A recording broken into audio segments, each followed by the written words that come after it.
Usa ka vehicular accident ang nahitabo sa barangay Napangan, Don Victoriano, Misamis Occidental sa nakalabayng Lunes, Pitsa 23 ning bulan sa Hunyo 2025. Sa pagresponde sa kapulisan sa maong lungsod, ilang nakita ang usa ka Isuzu Highlander color pula nga nabalintong sa suba nga bahin sa maong lugar nga gimaniho ni Dupitas di Tablan nga lumulupyo sa Dapitan City. Swerte nga mga samadlang ang naangkon sa mga sakay sa maong sakyanan, dili usab nga gihatagan og medical treatment ang mga samaron sa mga medical personnel sa lungsod sa Don Victoriano. Sa investigasyon sa kapulisan, nasayran nga ang maong sakyanan gikan sa Dapitan City padulong kini sa naila nga Piduaan Falls sa maong lungsod. Ug samtang nagdagan ang sakyanan gikan sa Dapitan City sa paghidangat sa barangay Napangan, 7 ka kilometro ang gilayon gikan sa sentrong bahin sa Don Victoriano, ang aksidente kini nga nabalintong sa suba nga bahin sa maong lugar.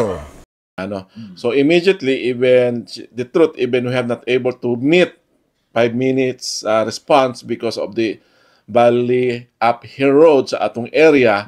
As long nakaabot ta dito, it takes the distance is 7 kilometer from our station. So at least nakaabot atong tropa dito, na respondehan sila.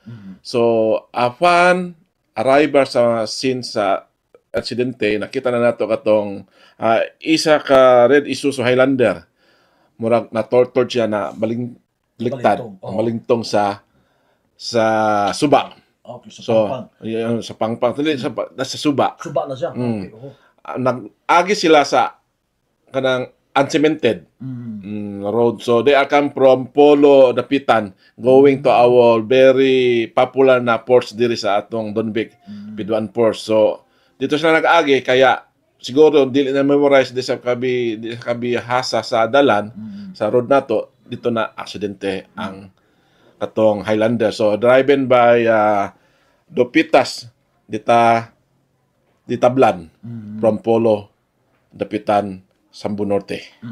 Si Police Captain Al Rapat sa PE ang hipi sa kapulisan sa lungsod sa Don Victoriano, Misamis Occidental.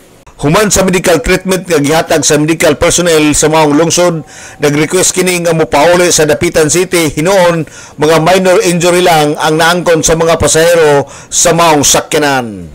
Alang sa DXDD Radio Campana, radyo sa simbahan, WD45 Dudong Barcaminto, Danag Sinakbayan.